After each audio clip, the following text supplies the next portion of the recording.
ہم وہی کہیں گے جو ہمارا دین ہم کو بتاتا ہے، عمل کرو تو تمہارا بھلا ہے۔ وَلَا تَقْتُلُوا النَّفْسَ الَّتِي حَرَّمَ اللَّهُ إِلَّا بِالْحَقِّ، اور کوئی جان جس کی عزت اللہ نے رکھی ہے نہ حق نہ مارو۔ وَمَنْ قُتِلَ مَظْلُومًا فَقَدْ جَعَلْنَا لِوَلِيِّهِ سُلْطَانًا فَلَا يُسْرِفْ فِي الْقَتْلِ، اور جو ناحق مارا جائے تو بے شک ہم نے اس کے وارث کو قابو دیا ہے تو وہ قتل میں حد سے نہ بڑھے۔ اِنَّهُ كَانَ مَنْصُورًا، ضرور اس کی مدد ہونی ہے۔ پچھلی آیات میں اس بات کا ذکر ہوا تھا کہ زنا کے قریب مت جاؤ۔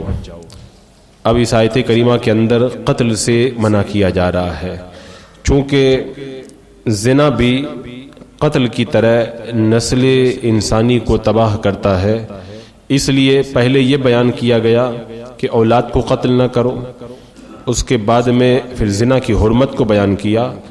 اب یہ ارشاد ہو رہا ہے کہ اے مسلمانوں، کسی بھی جان کو ناحق قتل نہ کرو۔ اور اسلام نے جان کی حرمت کتنی زیادہ رکھی ہے، دنیا کے شاید کسی اور مذہب کے اندر کسی جان کی ایسی حرمت کا تذکرہ نہیں ملے گا، بلکہ اللہ کے رسول صلی اللہ تعالیٰ علیہ وسلم نے خانہ کعبہ کا طواف کرتے ہوئے یہ خانہ کعبہ کو مخاطب کر کے ارشاد فرمایا تھا، قسم ہے اس ذات کی جس کے قبضہ قدرت میں میری جان ہے، خدا کے نزدیک مسلمان کے خون اور مسلمان کے مال کی حرمت اے کعبہ تیری حرمت سے زیادہ ہے۔ خانہ کعبہ کتنی عظمت والا گھر ہے، ساری دنیا خانہ کعبہ کی طرف جھکتی ہے، اور اللہ نے کیسی ہیبت اور کیسا جلال اس کو عطا فرما کے رکھا ہے، نگاہیں جو ہے وہ خانہ کعبہ کی عظمت پہ ٹھہر نہیں پاتی۔ اتنی عظمت والا گھر جس کو اللہ تبارک و تعالیٰ نے ایسی عظمتیں عطا کی، اس کے باوجود میرے آقا علیہ السلام نے فرمایا کہ اے کعبہ، اللہ کے نزدیک مسلمان کے خون اور مسلمان کے مال کی حرمت تیری حرمت اور تیری عزت سے زیادہ ہے۔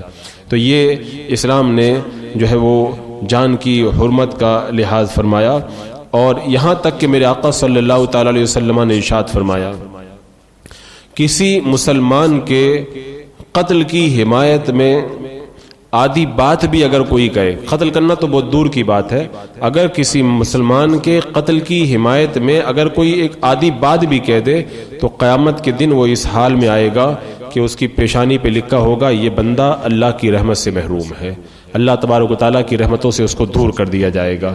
تو اس قدر جو ہے وہ سخت حکم ہے اس کا۔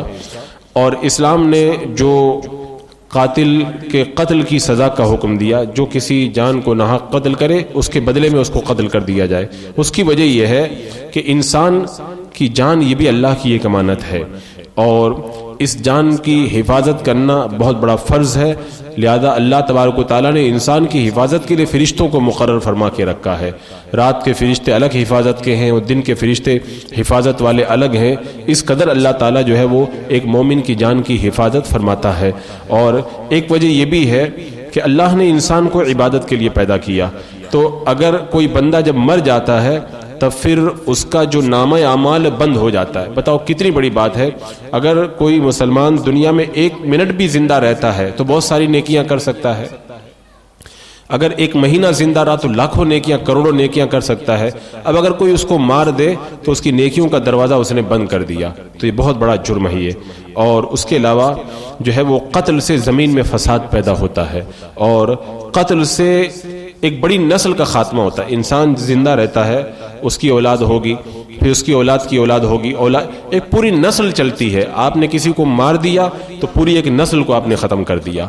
تو اس لیے اسلام نے جو ہے وہ قتل ناحق کی بڑی حرمت بیان فرمائی، اور حدیث پاک کے اندر ہے اور قرآن مقدس وغیرہ کے مطالعے سے یہ پتہ چلتا ہے کہ کچھ ایسے لوگ ہیں جن کو قتل کرنے کا حکم دیا گیا، ان کے علاوہ کسی کو بھی ناحق قتل کرنا یہ جائز نہیں ہے۔ جن کو قتل کرنے کا حکم ہے ان میں سے پہلا وہ شخص ہے جس نے کسی کو ناحق قتل کیا، اس کے بدلے میں اس کو قتل کیا جائے گا، تو اس کو قتل کرنا جائز قرار دیا، کیونکہ اگر اس کو قتل نہیں کرو گے آزاد چھوڑ دو گے یا کسی اور کو قتل کرے گا، دنیا میں فساد برپا کرے گا، لہذا حکم دیا گیا کہ قاتل کو قتل کر دیا جائے تاکہ فساد کا دروازہ بند ہو جائے۔ اور دوسرا وہ شخص جس کو قتل کرنا جائز قرار دیا گیا اسلامی حکومت کے لیے وہ مرتد ہے، یعنی جو ضروریات دین میں سے کسی بات کا ایمان کا دعویٰ کرنے کے بعد میں انکار کر دے، اسلام سے پھر جائے، تو ایسے مرتد کی سزا یہ بھی قتل ہے۔ اور کیونکہ مرتد سے معاشرے کے اندر بڑی خرابیاں پیدا ہوتی ہیں۔ اور تیسرا شخص جس کو قتل کرنا جائز ہے شادی شدہ زناکار، کوئی شادی شدہ ہو کر بھی زنا کرے تو ایسے زناکار کو، ایسے بلاತ್ಕಾری کو جو ہے وہ شریعت نے یہ حکم دیا کہ اس کو جو ہے وہ قتل کر دیا جائے، پتھر مار مار کر کے ہلاک کر دیا جائے۔ اس کی وجہ یہ ہے کہ اللہ نے اسے بیوی عطا کی، جائز راستہ عطا کیا اپنی خواہشات کی تکمیل کا، اب اس کے باوجود بھی یہ ناجائز کام کر رہا ہے، تو اس کا مطلب یہ ہوا کہ اگر یہ زندہ رہا تو اپنے منحوس کام سے معاشرے کے اندر بدکاریاں پیدا کرے گا۔ کیونکہ جو بندہ شادی شدہ نہیں ہے وہ اگر زنا کر لے تو اس کو قتل نہیں کیا جاتا ہے، کیوں؟ اس لیے کہ اس کے لیے راستہ ہے، وہ نکاح کر کے گناہ سے بچ سکتا ہے۔ لیکن جو نکاح کرنے کے باوجود بھی زنا کرے تو اس کا مطلب یہ ہے کہ یہ سدھرنے والا بندہ نہیں ہے، اس کو زمین کو اس کے وجود سے پاک کر دیا جائے۔ اسلام نے حکم دیا کہ اس کو قتل کر دیا جائے۔ اور ہمارے بزرگوں نے کہا کہ یہ تجربے کی چیز ہے یہ کہ جس آدمی کو زنا کی عادت ہوتی ہے وہ کبھی زنا کرنا نہیں چھوڑتا ہے، جیسے جو بھیک مانگنے کی جس کو عادت پڑ جاتی ہے وہ کبھی بھیک مانگنا نہیں چھوڑتا ہے۔ تو اسی لیے اسلام نے ایسے زانی کو جو ہے وہ قتل کرنے کا حکم دیا۔ اسی طرح جو زناکار عورت ہے وہ اگر محلے میں رہے گی تو پورے محلے کی بچیوں کو تباہ کرے گی، تو اسلام نے ایسی شادی شدہ عورت کو بھی قتل کرنے کا حکم دیا جو زنا کا ارتکاب کر بیٹھے۔ یہاں پہ ایک ضروری بات یہ یاد رکھی جائے، اسلام نے دوسرے کو قتل کرنے سے منع کیا، ایسے ہی خود خوشی کرنے سے بھی منع کیا۔ آتم ہتیا یعنی اپنے آپ کو سوسائڈ کر لینا یہ بھی ناجائز اور حرام ہے، بلکہ اللہ کے رسول صلی اللہ تعالی علیہ وسلم نے ارشاد فرمایا کہ اپنے آپ کو قتل کرنا، خودکشی کر لینا یہ بڑے گناہوں میں سے بڑا گناہ ہے یہ۔ اور خودکشی یہ اتنا سنگین جرم ہے کہ آدمی تو یہ سمجھتا ہے کہ میں پریشان ہوں، کوئی راستہ نظر نہیں آتا، اپنے آپ کو قتل کر لوں تاکہ میں آرام مل جائے گا۔ ایسا نہیں ہے، مرنے کے بعد میں پھولوں کی سیج نہیں ہے اس کے لیے، مرنے کے بعد میں ہمیشہ ہمیشہ کے لیے اس کے لیے جہنم کا عذاب ہے، یا ایک لمبی مدت کے لیے اس کے لیے جہنم کا عذاب ہے۔ تو اسلام نے حکم دیا پریشانی آئے، تکلیف آئے تو صبر سے کام لو، اس لیے کہ مشکلیں نیس کے آسان نہ شود، کوئی ایسی مشکل ہے ہی نہیں جو آسان نہ ہوتی ہو، دنیا میں کوئی ایسی مشکل نہیں ہے جس کا حل نہیں ہے، ہر پریشانی کا حل ہے، ہر تکلیف اور ہر بیماری کا حل ہے، انسان صبر سے کام لے۔ اور بزرگوں نے فرمایا یہ تجربے کی روشنی میں پتہ چل چکا ہے کہ ہر مشکل میں بندہ جب صبر کرتا ہے تو ایک نہ ایک دن ایسا ضرور آتا ہے کہ اللہ تعالیٰ اس کے لیے آسانیاں پیدا فرما دیتا ہے۔ اور اسلام نے اسی لیے صبر کی فضیلت کو بیان کیا تاکہ بندہ پریشانیوں سے گھبرا کر کے خودکشی نہ کر لے، تو خودکشی کر لینا یہ بہت بڑا جرم ہے، بندے کو ایسے موقع پر صبر سے کام لینا چاہیے۔ حدیث پاک میں آیا کہ جو بندہ اپنے آپ کو قتل کرے گا، اگر چھری سے اپنے آپ کو مارے گا تو ہمیشہ ہمیشہ اس کو چھری سے گھائل کیا جاتا رہے گا۔ اگر کوئی اپنے آپ کو اوپر سے نیچے گرا کر کے اپنے آپ کو مار ڈالے تو جہنم کی وادی میں اسے ہمیشہ جو ہے وہ اوپر سے نیچے گرایا جاتا رہے گا۔ جو ہے وہ اپنا گلا گھونٹ کر کے اپنے آپ کو مار ڈالے تو اسے ہمیشہ اسی طرح گلا گھونٹنے کی جو ہے وہ سزا دی جاتی رہے گی۔ تو جو جس طریقے سے پتہ چلا کہ جو جس طریقے سے اپنے آپ کو قتل کرے گا جہنم کے اندر، اسی طریقے سے اس کو ہمیشہ جو ہے وہ عذاب کے اندر مبتلا کیا جاتا رہے گا۔ اور یہ بھی ایک سوچنے والی بات ہے کہ بندہ جو اپنے جسم میں جان رکھتا ہے، یہ جان اللہ کی دی ہوئی امانت ہے، تو اس امانت کی حفاظت کرے، مشکلیں آئیں تو صبر سے کام لے اور اس جان کو بچا کر کے رکھے تاکہ نیک کام کر سکے۔ آپ خود سوچیں، اگر آپ ابھی انتقال کر جائیں، ابھی آپ مر جائیں، تو اس کے بعد میں کیا کوئی نماز پڑھ پائیں گے؟ کیا کوئی تسبیح آپ پڑھ پائیں گے؟ کیا درود پاک پڑھ پائیں گے؟ سارا جو نیکیوں کا جو ایک لمبا جو ایک سلسلہ سب بند ہو جائے گا۔ اگر آپ 5 منٹ بھی اگر اور زندہ بھی رہتے ہیں تو 5 منٹ میں کتنے درود پاک پڑھ لیں گے، کلمہ شریف پڑھ لیں گے، نماز پڑھ لیں گے، تو یہ ایک بہت بڑی سعادت مندی کی بات ہے، کیونکہ بندہ جب مر جاتا ہے تو نامہ اعمال بند ہو جاتا ہے۔ تو ہمارا جو نامہ اعمال کھلا ہوا ہے وہ اس وقت تک کھلا ہوا ہے جب تک زندگی باقی ہے۔ مرنے کے بعد میں ہمارا نامہ اعمال بند کر کے اس پہ مہر لگا دی جاتی ہے اور اس کو لے جا کر کے جو ہے وہ جمع کرا دیا جاتا ہے. قیامت کا جب دن آئے گا تو اس کو نکالا جائے گا اور ہمارے سامنے اس کو کھولا جائے گا کہ ہم نے دنیا میں کیا کیا اور کیا نہیں کیا. تو جو بندہ خودکشی کرتا ہے وہ اس بات کو یاد رکھے کہ خودکشی کر کے آرام نہیں ملے گا, اور دوسرا بڑا نقصان یہ ہو جائے گا کہ نیکیوں کا دروازہ بند ہو جائے گا. حضرت جنید بغدادی رضی اللہ تعالیٰ عنہ کے جب انتقال کا وقت آیا تو خوب کثرت سے قرآن پاک کی تلاوت کرنے لگے. لوگوں نے کہا حضور جان نکلنے کا وقت بڑا سختی کا وقت ہے, آپ ایسے وقت کے اندر عبادت میں مصروف ہیں, اپنے آپ پہ کچھ جو ہے وہ اپنے آپ کو کچھ راحت پہنچائیں, آرام پہنچائیں. تو حضرت جنید بغدادی رضی اللہ تعالیٰ عنہ نے فرمایا کہ میں دیکھ رہا ہوں کہ میرا نامہ اعمال لپیٹا جا رہا ہے. یعنی آپ کے کہنے کا مقصد یہ تھا کہ میرا نامہ اعمال جو لپیٹا جا رہا ہے اب اس کے بعد میں بند ہو جائے گا, تو میں سوچ رہا ہوں کہ جتنی جلدی ہو سکے اس میں پورا بند ہونے سے پہلے جتنی نیکیاں لکھوا سکتا ہوں لکھوا دوں میں. تو جو بندہ خودکشی کرتا ہے وہ اپنی نیکیوں کا دروازہ خود ہی بند کر دیتا ہے. اسی لیے فرمایا, حدیث پاک کا مفہوم ہے کہ وہ بندہ بڑا سعادت مند ہے کہ اللہ تعالیٰ اسے نیکیوں کی توفیق دے اور لمبی عمر عطا فرمائے. یہ بندے کے لیے بڑی سعادت مندی ہے. اسی لیے جو بندہ اسلام کے اندر بوڑھا ہو جاتا ہے اس کی عزت بڑھ جاتی ہے. کیوں؟ اس لیے کہ ایک تو اتنے سال تک یہ مسلمان بن کر کے زندگی گزارا.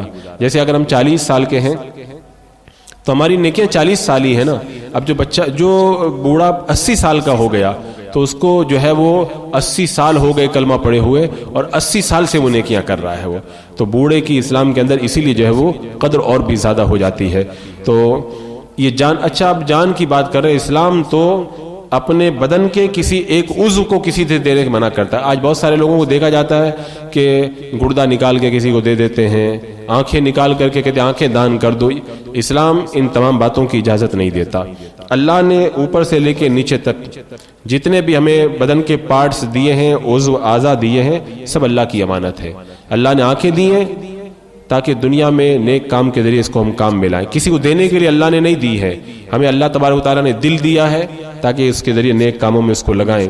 ہمیں گردہ دیا یا لیور دیا, جو بھی ہمیں کڈنی, جتنے بھی اعضاء دیے ہیں, ان سب کا اللہ نے ایک سسٹم بنایا تاکہ ہم نیکیاں کریں اور اللہ کی اطاعت میں زندگی گزاریں. کوئی بندہ اگر اپنے جسم کا کوئی عضو نکال کر کے کسی کو دیتا ہے تو یہ اللہ کی دی ہوئی امانت کے اندر خیانت کرتا ہے, اور اسلام جو ہے وہ اس بات کی کبھی بھی اجازت نہیں دیتا ہے. تو جب ایک عضو کو دینا کسی کو جائز نہیں ہے تو اپنی جان کو اگر کوئی ہلاک کر دے تو کتنا بڑا وہ مجرم ہے. آج ہم دیکھ رہے ہیں کہ خودکشی کرنے کا رجحان بڑھتا چلا جا رہا ہے, اور خاص طور سے آپ کو یہ سن کر کے حیرت ہوگی کہ یورپ کے وہ ممالک جو کروڑ پتی لوگ ہیں اور جو بڑے عیش و عشرت کی زندگی گزار رہے ہیں, سب سے زیادہ خودکشی کرنے والے جو ہے وہ تعداد انہی کے اندر پائی جاتی ہے. اس لیے کہ ان کے پاس میں مال ہے, ان کے پاس میں عیش و عشرت کا سامان ہے, سب کچھ ہے, لیکن جو دل کا اطمینان, دل کا سکون, دل کا چین ہے ان کے پاس میں وہ نہیں ہے. آپ چلے جائیں یورپ کے جو ہے وہ سمندر کے کناروں پہ چلے جائیں, یورپ کے ان جگہوں میں چلے جائیں, پکنک گاؤں میں چلے جائیں, وہاں پہ رات کے سناٹے میں آپ کو چیخیں سنائی دیں گی. ہر رات کے اندر کتنے لوگ جو ہیں وہ خودکشی کرنے کے لیے وہاں پہ آتے ہوئے نظر آئیں گے.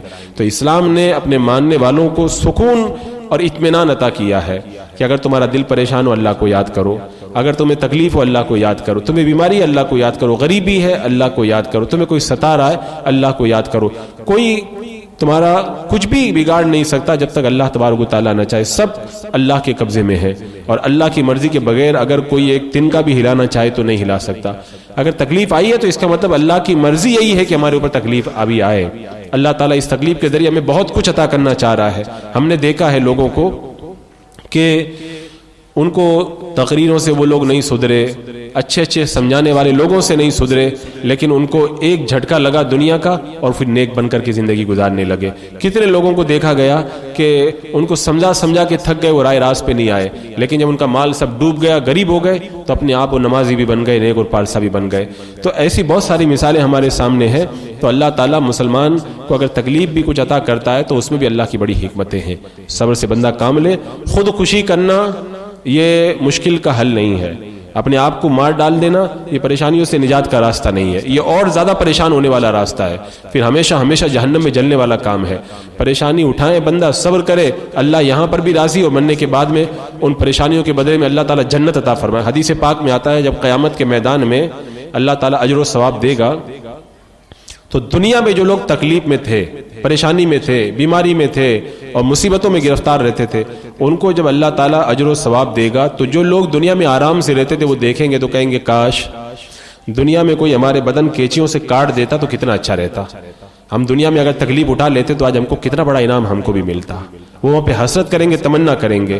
تو اس آیت کریمہ میں جو ارشاد فرمایا کہ مت قتل کرو کسی بھی جان کو اللہ نے جس کی حرمت رکھی ہے، تو کسی اور کو بھی قتل مت کرو اور اپنے آپ کو بھی قتل مت کرو، اور فرمایا جو ناحق مارا جائے تو بے شک ہم نے اس کے وارث کو قابو دیا ہے، یعنی اگر کوئی کسی کے گھر والے کو مار دے تو اسلام نے اس کے لیے 3 راستے بتائے ہیں۔ پہلا، یا تو قاتل کو اس کے بدلے میں قتل کر دے، دوسرا راستہ اس کے بدلے میں خون کا بدلہ لے لے۔ اسلام کے اندر ایک جان کے خون کا بدلہ 100 اونٹ ہیں، تو 100 اونٹ لے لے یا 100 اونٹوں کی جو پیسے قیمت بنتی ہے وہ قاتل سے وصول کر سکتے ہیں۔ اگر وہ چاہیں تو تیسرا آپشن بھی ہے، اپنی خوشی سے چاہیں تو معاف بھی کر سکتے ہیں۔ وہ اسلام نے اپنے مقتول یعنی جس کے گھر کا آدمی مارا گیا ہے ان کے گھر والوں کو تینوں اختیار دیے، یا تو مارے سامنے والے کو بدلے میں، یا اس سے خون بہا لے، اور یا پھر اس کو معاف کر دے، لیکن فرمایا کہ فلا یسرف فی القتل، قتل میں حد سے آگے مت بڑھنا، یعنی ایسا نہیں کہ انہوں نے ایک بندہ مارا ہے تو تم ان کے 10 بندے مار دو۔ پہلے عربوں میں طریقہ یہی تھا کہ اگر ان کے خاندان کا کوئی ایک آدمی مار دیا جاتا تھا تو پھر جو ہے وہ سالوں سال تک جنگیں چلا کرتی تھی۔ اگر کسی نے کان کاٹا ہے تو اس کے بدلے میں تم ایسا نہیں کہ اس کا پورا سر ہی کاٹ دو، تو بدلہ لینے کے اندر حد سے آگے بڑھنا منع ہے۔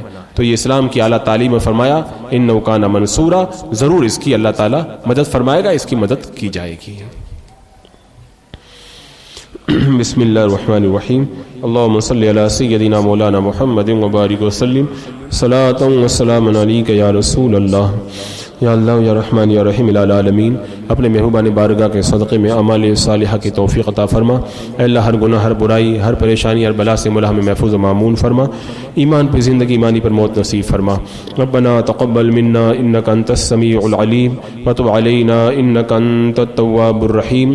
ان اللہ وملائکتہ یصلون علی النبی یا ایھا الذین آمنوا صلوا علیہ وسلموا تسلیما۔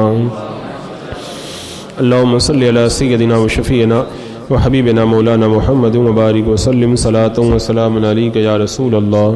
سبحان ربک رب العزۃ عما یصفون وسلام علی المرسلین والحمد للہ۔